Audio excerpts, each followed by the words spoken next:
Welcome back to Minecraft. Here's some tips if you haven't played for a while since before 2024. Down in the deep dark depths of your Minecraft world is the ancient cities and the deep dark biome. You'll know you're in the deep dark biome because you'll see the skulk blocks, and these can be mined as an easy way to get XP. Now when you're in this biome you need to be aware of the warden, so tread carefully and make sure you're crouching at all times when you're near the skulk sensors or skulk shriekers. You can cover the skulk sensors and shriekers in wool. If you cover the skulk sensors, then this will stop the vibrations from going to the shriekers, and if you manage to cover the skulk shriekers, it should stop the warden from spawning at all. Both skulk sensors and calibrated skulk sensors are very useful for wireless redstone for things like secret doors and base entrances, as well as traps. The warden is a mob that you should avoid and not try to kill, as the warden is very deadly and doesn't drop anything useful. You will get the blindness effect when you are near the warden. You can trick wardens by throwing different projectiles and they'll follow them, and this will get wardens away from you so you can escape.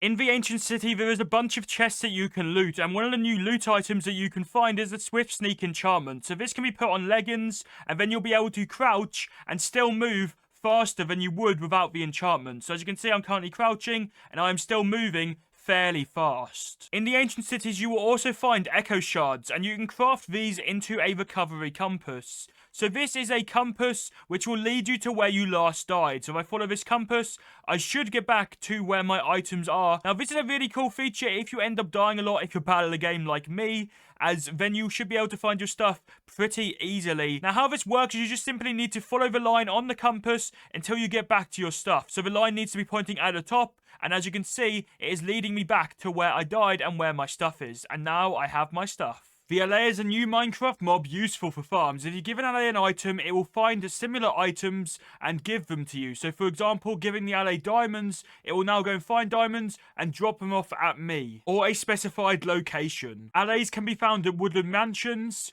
or pillager outposts. If you have a jukebox playing a music disc and you have an Allay nearby, you give the Allay a amethyst shard. Whilst the jukebox is playing, it will duplicate and breed itself into 2 Allays. Imagine if you could duplicate humans like this and I could clone myself. Actually, maybe not. I think 1 VIP man's enough for you to have to put up with. To upgrade tools and weapons from diamonds to netherite, you now need these netherite smithing templates. You can find these in bastion chests, so you will still need to go mining for netherite. Just when you are combining the netherite and the armor or tool, you also need to have the netherite smithing template in the smithing table. So like so, as you can see, these boots are now from diamond to netherite. You can duplicate these netherite smithing templates by using 7 diamonds, a netherrack, and a smithing template. This is a new biome, the Mangrove swamp. It has mangrove trees as well as the new frog mob. Now mangrove trees will grow differently to any other trees because they are the first tree that uses water, so you can grow and harvest them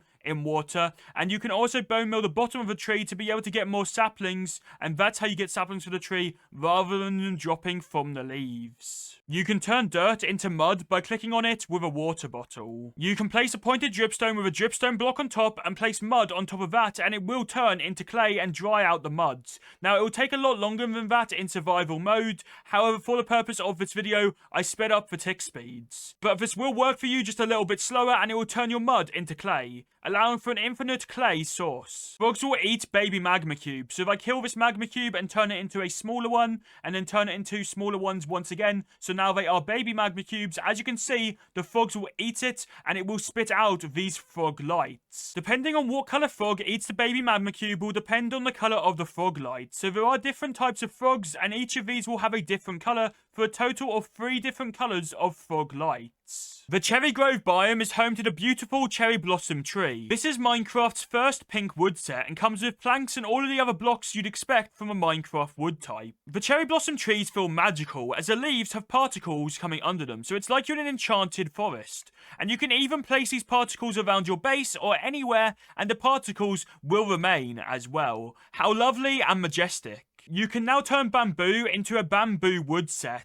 This means it's very easy now to be able to make a wood farm and to get infinite amounts of wood, sticks, and other stuff that you craft with wood. This is bamboo planks. This is a block of bamboo, which is instead of a bamboo log, as of course this doesn't have a tree. And then this is a block of stripped bamboo. And finally, this is bamboo mosaic. Now, bamboo mosaic and bamboo planks can both be turned into stairs, slabs, and any other Minecraft wood blocks you can imagine. So to make yourself a block of bamboo, you need to get yourself 9 bamboo and put it in a crafting table. And then you get 2 bamboo planks for every block of bamboo. So this is slightly more expensive than other wood types, but that's because it's a lot easier to obtain and farm. Another thing you can craft with bamboo is sticks. So you can just take 2 bamboo and it will make yourself a stick. And this means you don't have to go through and craft every bit of bamboo into bamboo blocks, and then bamboo planks, and then sticks. You can just straight away make it into sticks. You can now place mob heads on top of note blocks, and these will play the sounds that the mob would make when the note block is used. There is also now the piglin mob head,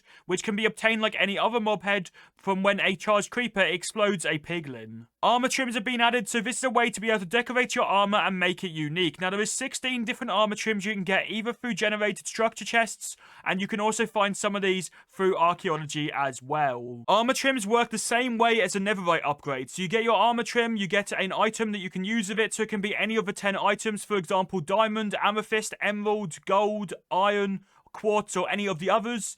And then you can get your smithing template, put in your piece of armor, put in your template, and put in the item you want to combine it with, and it will make your armor with that smithing template. And you duplicate the templates just like you do the netherite ones too, so you get yourself a block or an item, and then you get 7 diamonds, and you get the template, and you can duplicate it and make copies. This is a chiseled bookshelf in Minecraft. It's like a regular bookshelf, but you can remove and place the books back in, and this works with regular books, enchanted books, and book and quills. Notice this door here? Well, this is actually a secret door. So if I go around here, I can remove the books from a specific bookshelf and the door will open. So if we go back around here, the door should now be open. Yay, and then this is a secret room, and you can of course make this better, hide it better if you're better at redstone, but I'm not very good at redstone, so this was just something basic, and therefore it's not well hidden. This is a sniffer in Minecraft. You get this through archaeology in warm ocean ruins. And then you can breed 2 sniffers together by using torchflower seeds. So if I give one of them this and one of them this,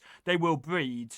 Now, sniffers will also produce different plants. So they will just spit out plant seeds for the torchflower, which grows into this torchflower, or the pitcher pod, which grows into the pitcher plant. Now, the sniffers will give a sniffer egg, and this is also what you get through the archaeology as well, to be able to get the sniffer in the first place. So you can place down this egg on the ground, but it will take 20 minutes to hatch. However, if you place this down on moss blocks, it will only take 10 minutes to hatch instead. You can now craft a brush, and this is the crafting recipe. You use brushes to brush off suspicious sand and suspicious gravel. So this is a trail room, which is a new structure that spawns with a bunch of this suspicious sand or gravel, and you get different items when you brush off the gravel or sand. Now, it doesn't work with all gravel or sand, only the suspicious ones.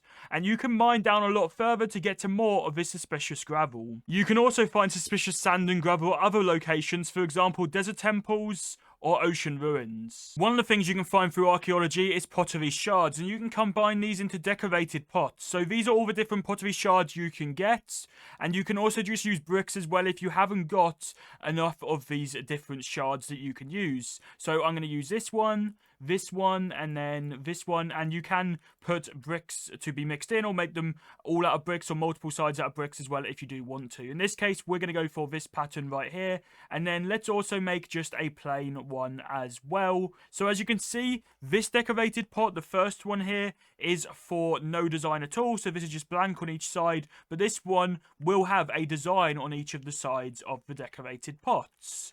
Now, you can store items in these, so if I fill this up, as you can see, items are getting stored inside of the decorated pots, which is really cool because it also means that if you do go ahead and break these, the items will fall out. So I'm going to break this pot, and as you can see, all the diamonds have gone on the ground. But you can also combine this with comparators to make it work with redstone for stuff like secret doors or base entrances as well. You can breed frogs together by using slime balls. So you can give a slime ball to one of the frogs and a slime ball to the other, and then they will breed. And then one of the frogs will lay the frog frog eggs on the water, and these will eventually hatch into a frog or grow up into a frog from a tadpole. Camels are like horses, but 2 blocks tall. So you can place a saddle on a camel, but the difference between this and horses is that 2 people can fit on 1 camel. It can also stop you from getting hit from mobs that can't jump or don't have ranged attacks, like zombies, as you are higher up than you would be on a horse.